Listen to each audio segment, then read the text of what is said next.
श्री कृष्ण केवल अर्जुन के सारथी मात्र ही नहीं थे, वे ही पुरातन काल के नर नारायण थे जो द्वापर युग में अर्जुन और श्री कृष्ण हुए। उनकी मित्रता अटूट थी।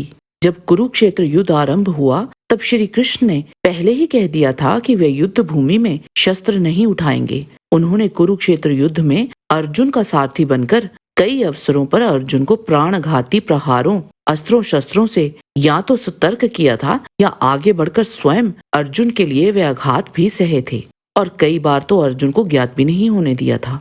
आइए जानते हैं ऐसे ही 7 अवसरों के बारे में जब श्री कृष्ण ने अर्जुन के प्राणों की रक्षा की थी। ओम गणपते चैनल में आपका स्वागत है। अगर आपको हमारे वीडियो पसंद आते हैं तो कृपया चैनल को सब्सक्राइब और वीडियो को लाइक अवश्य करें। इससे हमें और भी अच्छा कार्य करने की प्रेरणा मिलती है। नंबर 1, महाभारत के द्रोण पर्व अध्याय 29 के अनुसार भगदत्त ने वैष्णवास्त्र प्रकट किया। उसने कुपित हो अपने अंकुश को ही वैष्णवास्त्र से अभिमंत्रित करके अर्जुन की छाती पर छोड़ दिया। भगवान श्री कृष्ण ने अर्जुन को ओट में करके स्वयं ही अपनी छाती पर उसकी चोट सह ली। भगवान श्री कृष्ण की छाती पर आकर वह अस्त्र वैजयंती माला के रूप में परिणत हो गया।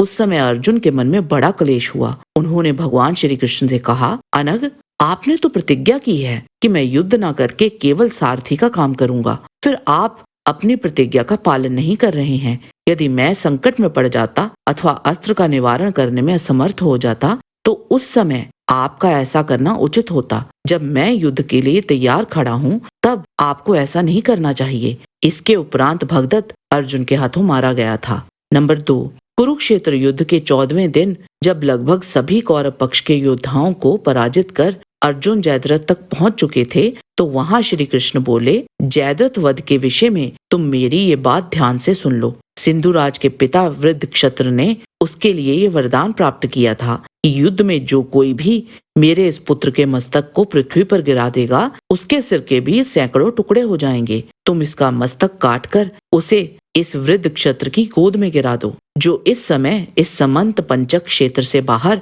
घोर तपस्या कर रहे हैं। अर्जुन ने तब एक अस्त्र को जयद्रथ की ओर छोड़ दिया। उस अस्त्र ने जयद्रथ का सिर धड़ से अलग कर दिया। इसके बाद अर्जुन ने लगातार बाण चलाकर उसके सिर को समंत पंचक में बैठे उसके पिता वृद्धक्षत्र के गोद में गिरा दिया। ध्यान में लीन होने के कारण उन्हें कुछ भी ज्ञात नहीं हुआ और वो जैसे ही उठकर खड़े हुए तभी जयद्रथ का सिर नीचे भूमि पर गिर पड़ा और उसके नीचे गिरते ही वृद्धक्षत्र के सिर के सैकड़ों टुकड़े हो गए। नंबर 3, श्री कृष्ण ने कर्ण के पास वासवी शक्ति रहने तक ऐसा ही प्रयास किया कि कर्ण और अर्जुन का युद्ध ना हो और श्री कृष्ण ने बड़ी ही चतुरता के साथ ऐसी परिस्थिति उत्पन्न कर दी कि घटोत्कच के साथ कौरव सेना को 14 दिन की रात में ही युद्ध करना पड़ा था और रात में उस राक्षस की शक्ति और बल 4 गुना हो जाती थी। अपनी मायावी शक्तियों के बल पर घटोत्कच ने उस रात कौरव सेना का विध्वंस कर डाला। कर्ण ने अपना पूरा बल झोंक दिया था घटोत्कच पर काबू पाने के लिए, पर वह स्वयं भी बुरी तरह घायल हो गए थे। अंततः अपने प्राणों की रक्षा करने के लिए कर्ण को अपनी वासवी शक्ति घटोत्कच पर ही चलानी पड़ गई। यही वह अमोघ अस्त्र था जिसे कर्ण ने अर्जुन के वध के लिए ही देवराज इंद्र से प्राप्त किया था। कर्ण इस वासवी शक्ति का उपयोग एक ही बार कर सकते थे और इसीलिए घटोत्कच का वध कर वह शक्ति वापस देवराज इंद्र के पास चली गई थी। नंबर 4, कुरुक्षेत्र युद्ध के 17वें दिन जब दोनों कर्ण और अर्जुन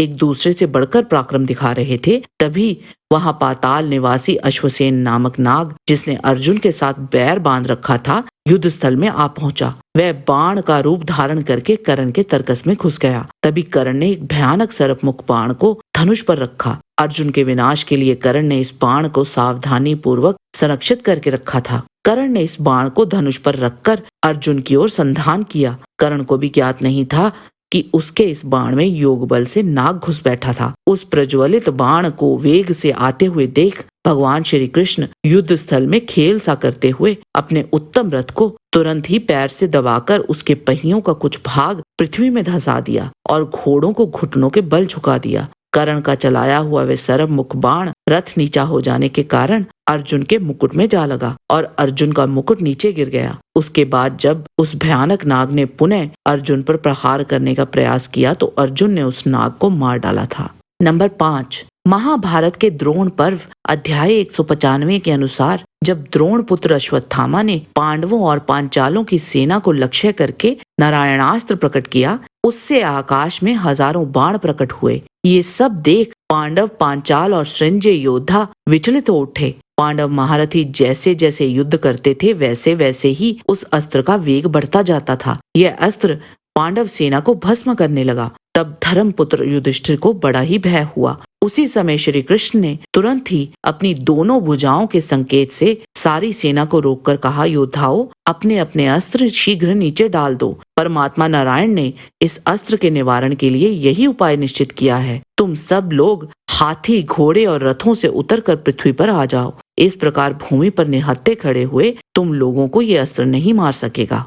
नंबर 6, शल्य पर्व अध्याय 62 के अनुसार युद्ध समाप्ति के उपरांत भगवान श्री कृष्ण ने अर्जुन से कहा, वीर, तुम गांडीव धनुष को और इन दोनों बाणों से भरे हुए अक्षय तरकसों को उतार लो, फिर स्वयं भी उतर जाओ। इसके बाद मैं उतरूंगा। अनग, ऐसा करने में ही तुम्हारी भलाई है। अर्जुन ने वह सब वैसे ही किया। तदंतर श्री कृष्ण घोड़ों की बागडोर छोड़कर अर्जुन के रथ से स्वयं भी उतर पड़े। भगवान श्री कृष्ण के उतरते ही अर्जुन का ध्वज स्वरूप दिव्य वानर उस रथ से अंतर्ध्यान हो गया। इसके बाद अर्जुन का वह विशाल रथ, जो द्रोण और कर्ण के दिव्यास्त्रों द्वारा दग्ध प्राय सा हो गया था, तुरंत ही आग से प्रज्वलित हो उठा और घोड़ों सहित भस्म होकर भूमि पर गिर पड़ा। उस रथ को भस्मीभूत हुआ देख अर्जुन ने पूछा, गोविंद, ये रथ अकस्मात ही कैसे जल पड़ा? श्री कृष्ण ने कहा, अर्जुन, यह रथ नाना प्रकार के अस्त्रों द्वारा पहले ही दग्ध हो चुका था, परंतु मेरे बैठे रहने के कारण सम्रांगण में भस्म होकर गिर ना सका। कुंती नंदन, आज जब तुम अपना अभीष्ट कार्य पूर्ण कर चुके हो, तब मैंने इसे छोड़ दिया है। इसीलिए पहले से ही ब्रह्मास्त्र के तेज से दग्ध हुआ ये रथ इस समय बिखर कर गिर पड़ा है। नंबर 7, महाभारत के द्रोण पर्व अध्याय 92 के अनुसार जब अर्जुन और श्रुता युद्ध के मध्य युद्ध चल रहा था, तो उस श्रुता युद्ध की एक अमोघ गदा के प्रहार को भी श्री कृष्ण ने अपने ऊपर ले लिया था। जब युद्ध में अर्जुन के समक्ष उसका हर एक अस्त्र विफल हो गया, तो श्रुता युद्ध रथ को छोड़कर हाथ में गदा ले सम्रांगण में अर्जुन पर टूट पड़ा। श्रुता युद्ध वरुण देव के पुत्र थे। वरुण देव ने श्रुता युद्ध को मंत्रोपदेश पूर्वक वह गदा प्रदान की थी, जिसे पाकर वे संपूर्ण जगत में दुर्जय वीर माने जाते थे। गदा देते समय वरुण देव ने कहा, वत्स, जो युद्ध ना कर रहा हो उस पर इस गदा का प्रहार ना करना, अन्यथा ये तुम्हारे ऊपर ही आ गिरेगी और तुम्हें ही मार डालेगी। परंतु काल आ जाने पर श्रुता युद्ध ने वरुण देव के उक्त आदेश का पालन नहीं किया। उन्होंने उस वीर घातनी गदा के द्वारा भगवान श्री कृष्ण को ही चोट पहुंचाई। श्री कृष्ण ने उस गदा का आघात सह लिया। उस गदा ने लौटकर श्रुता युद्ध को ही मार डाला।